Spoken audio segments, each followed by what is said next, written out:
लिन Shane, मैं तुमसे बात कर रहा हूं। क्या तुमने मेरी बात नहीं सुनी? तुम्हें मिस्टर लिन शेन कहना सिर्फ तुम्हारे तीसरे और चौथे अंकल की इज्जत की वजह से है, और अब तुम खुद को कोई बड़ा आदमी समझने लगे हो। जब लिन शेन ने उसे नजरअंदाज किया तो क्यू तियानफू ने नाक से गुस्से में एक ठंडी सांस लेते हुए कहा, आज मैं वाकई बड़ा आदमी हूं। मुझे ये सारे नोट क्लोएक कॉइन्स में बदलवाने हैं। लिन शेन ने 100 युआन के नोटों की एक गड्डी निकाली और काउंटर पर जोर से पटक दी। तुम्हें लगता है कि तुम इतनी थोड़ी सी रकम के साथ अक्कड़ दिखा सकते हो? तुम किसे नीचा दिखाने की कोशिश कर रहे हो?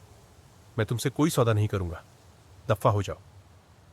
क्यू तियानफू पहले तो चौंक गया, लेकिन फिर खुद पर काबू पाकर उसने ठंडी आवाज में कहा, क्या यह इसलिए है कि तुम ऐसा करना नहीं चाहते, या इसलिए कि तुम डरते हो कि मैं यह पता लगा लूंगा कि तुम्हारी क्लो मशीन में गड़बड़ है और तुम इसे मुझसे छिपा नहीं पाओगे? लिन शेन ने शांत भाव से जवाब दिया, कौन कह रहा है कि मेरी क्लो मशीन में गड़बड़ है? मेरी क्लो मशीन की पकड़ एकदम मजबूत है और बेस म्यूटेशन एग्स भी बेहतरीन क्वालिटी के हैं। तुम जानते ही क्या हो? यह सुनकर क्यू तियानफू गुस्से से भड़क गया। दोनों के बीच गर्मागर्म बहस से दुकान के ग्राहकों का ध्यान उनकी ओर खींच गया था। स्वाभाविक रूप से क्यू तियानफू ये इल्जाम सहन नहीं कर सकता था, और वैसे भी लिन शेन उस पर झूठा इल्जाम लगा रहा था। अगर इसमें कोई गड़बड़ नहीं है तो फिर डर किस बात का है? बस सिक्के बदल दो। लिन शेन ने 3 उंगलियों से नोटों को दबाते हुए उन्हें क्यू तियानफू की ओर खिसका दिया। ठीक है, अगर तुम खेलना चाहते हो तो खेलो, मैं तुम्हें खेल का पूरा मजा लेने दूंगा। क्यू तियानफू ने लिन शेन को गुस्से से घूरते हुए पैसे झपट लिए और क्लो एक कॉइन्स का एक डिब्बा जोर से उसके सामने पटक दिया। लिन शेन ने सिक्के उठाए और बिना कोई और शब्द कहे सीधे उस क्लो मशीन के पास चला गया जिसमें fire seed base mutation x रखे थे। उस समय उस मशीन पर कोई नहीं खेल रहा था। लिन शेन ने उसमें सिक्के डाले और जॉयस्टिक चलाना शुरू कर दिया। बॉस, वो लिन शेन बहुत घमंडी हो गया है। क्या हमें क्लो को थोड़ा ढीला करके उसे समाज की सच्चाई नहीं दिखानी चाहिए? एक कर्मचारी क्यू तियानफू के पास आया और धीरे से फुसफुसाया, क्लो को मत एडजस्ट करो। मैं उस बदमाश को अच्छे से जानता हूं। वो दिखने में तो सीधा साधा लड़का लगता है, लेकिन असल में वह बड़ा शातिर है। वह यहां बिना किसी योजना के नहीं आया है। क्यू तियानफू ने सोचा कि उसने लिन शेन की मंशा भांप ली है और ठंडे स्वर में कहा, वह यहां आते ही मुझे जानबूझकर उकसाने की कोशिश कर रहा था। अगर मैं अभी क्लो को ढीला कर दूं और इतने सारे ग्राहक देखें कि उसने ढेर सारे पैसे खर्च किए लेकिन कुछ नहीं जीता, तो उसका हंगामा हमारी दुकान के बिजनेस पर असर डाल सकता है। ऐसे छोटे छोटे हथकंडे मुझ पर असर नहीं डालते। उसे जितना पकड़ना है पकड़ने दो। आखिर वह कितनी चीजें पकड़ सकता है? यह तो हमारे लिए अच्छा प्रचार होगा।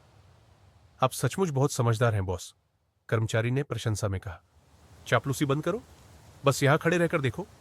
क्यू तियानफू ने मुस्कुराते हुए उसे डांटा और काउंटर के पीछे से निकलकर लिन शेन के पीछे खड़ा हो गया, जो क्लॉ मशीन से खेल रहा था। लिन शेन जानता था कि क्यू तियानफू वहां है, लेकिन उसने उसकी ओर मुड़कर नहीं देखा और खेलता रहा। यह मानना पड़ेगा कि क्यू तियानफू की क्लॉ मशीन में बेस म्यूटेशन एक्स की क्वालिटी वाकई लिन शेन की दुकान से बेहतर थी। इस मशीन में कुल 8 बेस म्यूटेशन एक्स थे। हालांकि वे सभी स्टील म्यूटेंट एक्स थे, फिर भी स्टील म्यूटेंट एक्स में भी गुणवत्ता में भिन्नता होती है। बेस वेरिएंट जीवों की ताकत, गति, कठोरता और लचीलेपन को मापने के लिए इन गुणों का आकलन किया जाता है। हालांकि स्टील प्राणियों के लिए अधिकतम मान 10 होता है। अधिकांश प्राणी इस मान तक नहीं पहुंचते। अगर वे 8 या 9 तक पहुंच जाए तो भी इसे अच्छा माना जाता है। लिनशेन की दुकान में जो बेस म्यूटेशन एक्स होते थे वे आमतौर पर आयरन हॉर्न बीस्ट जैसे जीवों के होते थे। वयस्क आयरन हॉर्न बीस्ट की गति लगभग 8 तक पहुंच सकती थी और उनकी ताकत लगभग 7 होती थी, लेकिन उनकी कठोरता केवल 5 के करीब होती थी और लचीलापन थोड़ा अधिक, यानी लगभग 6 से ऊपर। ऐसे मूल्य स्टील प्राणियों के बीच मध्यम निम्न श्रेणी के माने जाते थे। इस मशीन में जो बेस म्यूटेशन एक्स थे वे 100 रिफाइंड स्टीलाक्लैड बीस्ट के थे। हालांकि उसकी गति थोड़ी कम, केवल 5 के करीब थी, लेकिन उसकी ताकत और कठोरता 8 से ऊपर थी और कुछ मामलों में 9 तक भी पहुंच सकती थी, और लचीलापन 7 से ऊपर था। उसकी युद्ध क्षमता आयरन हॉर्न बीस्ट की तुलना में कहीं अधिक थी। मुझे एक ट्रॉली ला दो। कई क्लॉ मशीनों को बदलने के बाद लिन शेन ने इतने सारे बेस म्यूटेशन एक्स जीत लिए थे कि वह उन्हें उठा नहीं पा रहा था। इसलिए उसने एक कर्मचारी से ट्रॉली लाने को कहा। उसने सभी अंडों को ट्रॉली में रखा, सिवाय उस एक के जिसे उसने अपनी जेब में डाल लिया। कुछ ही समय में आसपास की क्लॉ मशीनों में मौजूद 100 refined steel beast base mutation x लगभग पूरी तरह से लिन शेन ने जीत लिए थे। बिना कोई देरी किए लिन शेन दूसरी मशीन पर चला गया और खेलना जारी रखा, जबकि भीड़ उसे फॉलो कर रही थी ताकि वे भी क्लॉइक स्किल सीख सके। पहले भी डार्क बर्ड बेस के लोग भी क्लॉइक स्किल की प्रैक्टिस करना चाहते थे ताकि लिन शेन की दुकान से मुनाफा कमा सके, लेकिन डार्क बर्ड बेस क्लो मशीन नहीं बनाता था, इसलिए उन्हें दूसरी बेस से लाना पड़ता था जो खतरों से भरा होता था। इसलिए आम लोगों के पास प्रैक्टिस करने के लिए क्लो मशीन लाने का कोई मौका नहीं था। असल में यदि किसी को बार बार प्रैक्टिस करने का मौका मिलता तो क्लो को फ्लिक करना सीखना कोई खास मुश्किल नहीं था। धत्तेरे की, क्या तुम यहां स्टॉक करने आए हो? ट्रॉली में लगभग भरे हुए बेस म्यूटेशन एग्स को देखकर क्यू तियानफू ने अपने दिल में लिन शेन को बुरा भला कहा और उसका चेहरा काले बर्तन से भी ज्यादा गहरा हो गया। बॉस, हम ये सहन नहीं कर सकते। अगर वह इसी तरह खेलता रहा तो हम तो कंगाल हो जाएंगे। क्यों ना उस मशीन को एडजस्ट कर दिया जाए जिस पर लिन शेन खेल रहा है। एक भरोसेमंद कर्मचारी ने क्यू तियानफू के कान में फुसफुसाया। एडजस्ट कर दो और क्लॉ की टेंशन 2 लेवल कम कर दो। क्यू तियानफू लिन शेन की चिढ़ाने वाली मुस्कान को और बर्दाश्त नहीं कर पाया और दांत पीसते हुए यह बात कही। कर्मचारी ने जल्दी से एक रिमोट निकाला और चुपचाप टेंशन को एडजस्ट कर दिया। लिन शेन के अगले प्रयास में क्लॉ ने बेस म्यूटेशन एग को थोड़ा उठाया और फिर छोड़ दिया। यहां तक कि फ्लिकिंग टेक्निक के साथ भी वह अंडा नहीं जीत सका, जिससे दर्शकों में निराशा फैल गई। 2 बार और कोशिश करने के बाद जब वही परिणाम मिला तो यह साफ हो गया कि क्लॉ इतना ढीला हो गया था कि वह कुछ भी उठा नहीं पा रहा था। यह देखकर दर्शकों ने बड़बड़ाना शुरू कर दिया, इससे तो खेला ही नहीं जा सकता। दुकान का मालिक इतना चालाक निकला कि क्लॉ को इतना ढीला कर दिया। लिन शेन ने क्यू तियानफू की ओर देखा और देखा कि वह आंखें छड़ाकर मुस्कुरा रहा था, मानो कह रहा हो, हां, मैंने क्लॉ को ढीला किया है, अब क्या करोगे? क्या देख रहे हो, खेलोगे या नहीं? क्यू तियानफू ने ताने भरे लहजे में कहा, बिल्कुल, मैं खेलूंगा। लिन शेन ने मुस्कुराते हुए कहा, बिना किसी गुस्से के। फिर उसने जॉयस्टिक को उल्टी दिशा में घुमाना शुरू कर दिया। सब लोग समझ नहीं पाए। इतने डीले क्लॉ के साथ खेलना तो पैसे बर्बाद करने जैसा था। जैसे जैसे जॉयस्टिक घूम रहा था, कांच के गुंबद के अंदर क्लॉ तेजी से हिलने लगा। अचानक क्लॉ के 3 हुक्कों में से एक क्लॉ और मशीन के टॉप बॉक्स के बीच की कनेक्शन लाइन में अटक गया, जिससे क्लॉ तिरछा हो गया। उसी पल लिन शेन ने बटन दबा दिया। हिलता हुआ क्लॉ नीचे उतरा और एग्स में से एक को हल्के से उठाया और तिरछा क्लॉ उस अंडे को धीरे धीरे एग्जिट चूट में ढकेलते हुए निकाल दिया। सभी लोग हैरान रह गए और क्यू तियानफू की आंखें भी खुली की खुली रह गई। छोटे भाई, क्लॉ मशीन चलाने के लिए अभी बहुत कुछ सीखना बाकी है, लिन शेन ने अंडे को ट्रॉली में रखते हुए कहा। क्यू तियानफू इतना गुस्से में था कि उसे लगा उसके फेफड़े फट जाएंगे। उसने कर्मचारी से रिमोट छीन लिया और क्लॉ को सबसे ढीले स्तर पर सेट कर दिया।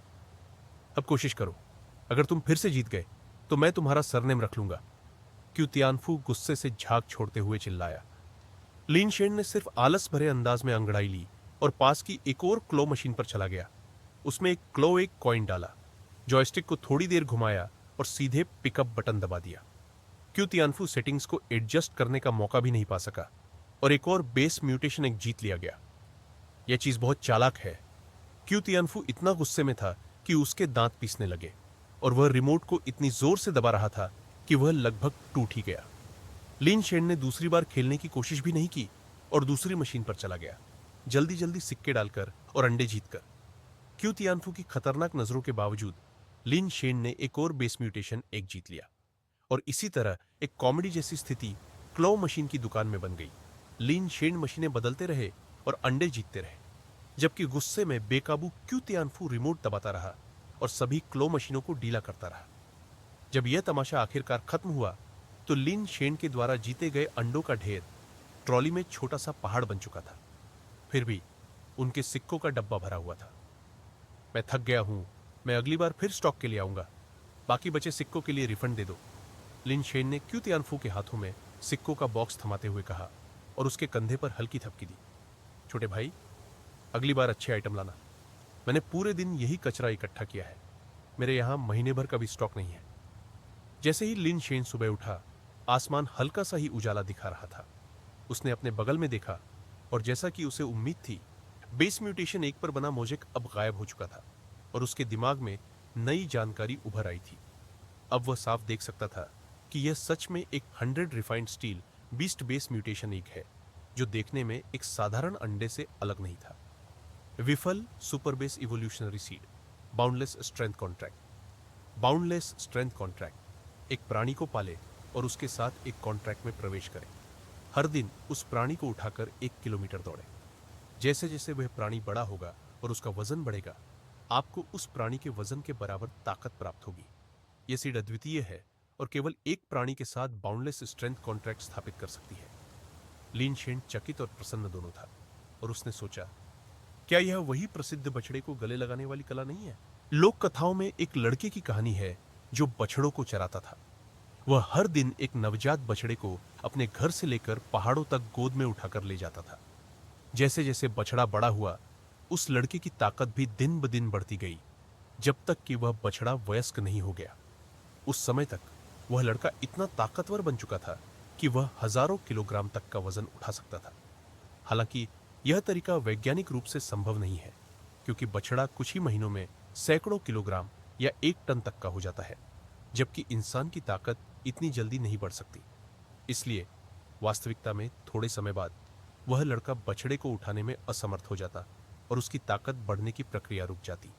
लेकिन बाउंडलेस स्ट्रेंथ कॉन्ट्रैक्ट असंभव को संभव बना सकता है और इस असंभव सिद्धांत को वास्तविकता में बदल सकता है। सिद्धांत के अनुसार यदि लिन शेन एक बहुत बड़े प्राणी के बच्चे को पाले और उसका पालन पोषण करे, तो उसकी ताकत असीमित रूप से बढ़ सकती है। एक गाय को उठाने लायक ताकत किसी म्यूटेटर के लिए बहुत खास नहीं मानी जाती, लेकिन अगर वह एक विशाल बेस वेरिएंट प्राणी हो तो क्या होगा? लिन शेन को पता था कि कुछ बेस वेरिएंट प्राणी व्हेल से भी बड़े और भारी हो सकते हैं। उसे केवल ऐसे बेस म्यूटेशन एग की जरूरत थी और उस प्राणी को बचपन से पालना था, ताकि वह सामान्य व्यक्ति की कल्पना से परे भयावह ताकत हासिल कर सके। इकलौती समस्या यह थी कि ऐसा बेस म्यूटेशन एग मिलेगा कहाँ? लिन शेन की पहुंच में जो बेस म्यूटेशन एग थे, उनमें 100 रिफाइंड स्टील बीस्ट पहले से ही सबसे बड़े प्राणियों में से था। कुछ विशाल इलोय प्राणी हो सकते हैं, लेकिन उनका आकार और वजन भी 100 रिफाइंड स्टील बीस्ट से ज्यादा नहीं था। हालांकि लिन शेन ने कुछ वीडियो देखे थे जिनमें कुछ बेस वेरिएंट प्राणी ड्रैगन के आकार के दिखाई दिए थे।